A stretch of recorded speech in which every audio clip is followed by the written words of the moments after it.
வெட்கக்கேடு என்றால் மரக்காணத்தில் நடைபெற்ற கள்ளச்சாராயத்திலே விசாரணை செய்த சிபிசிஐடி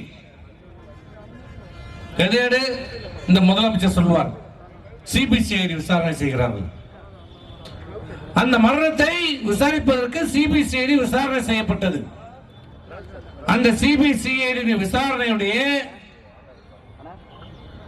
ஏடிஜிபி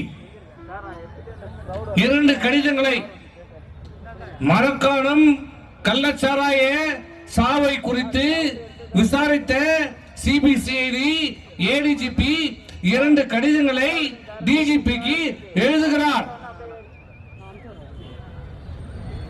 நாங்கள் கேள்விப்பட்டது உண்மை, நீ இல்லன் மறு. இந்த திமுக அரசுக்கும் இந்த முதலமைச்சருக்கும் அந்த காவல்துறை கையில் வைத்திருக்கிற முதலமைச்சரையும் இந்த காவல்துறை அதிகாரிக்கும் நாங்கள் சவால் விடுகிறோம். இது உண்மை இல்லை என்று நீங்கள் சொல்லுங்கள், நாங்கள் நிரூபித்து காட்டுகிறோம். 2 கடிதங்களை டிஜிபிக்கு எழுதினாரா இல்லையா? அந்த கடிதத்தில் என்ன சொல்லப்பட்டது?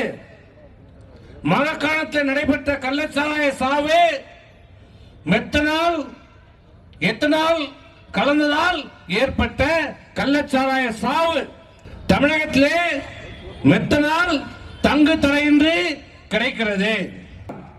இந்த கள்ளச்சாராய சாவை மெத்தனால் அறிந்து கள்ளச்சாராய சாவை தடுக்க வேண்டும் என்றால் இதில் சம்பந்தப்பட்டவர் அனைவரும் அமர்ந்து பேசி கடுமையான சட்டத்தை கொண்டு வர வேண்டும், சட்டத்திட்டங்களை கொண்டு வர வேண்டும், அதில் இருக்கின்ற ஓட்டைகளை அடைக்கப்பட வேண்டும் என்று சிபிசிஐடி ஏடிஜிபி தமிழகத்துடைய காவல்துறை தலைவர் சங்கர் ஜிவாலுக்கு 2 கடிதங்களை எழுதினாரா இல்லையா? இந்த தவறுகளை, இந்த குறைபாடுகளை நீக்கவில்லை என்றால், சரி செய்யப்படவில்லை என்றால் எதிர்காலத்திலே மரக்காணத்திலே ஏற்பட்ட கள்ளச்சாராய போன்ற சாவுகள் மீண்டும் தமிழகத்திலே நடைபெறும் என்று அந்த கடிதத்திலே சொல்லப்பட்டதா இல்லையா?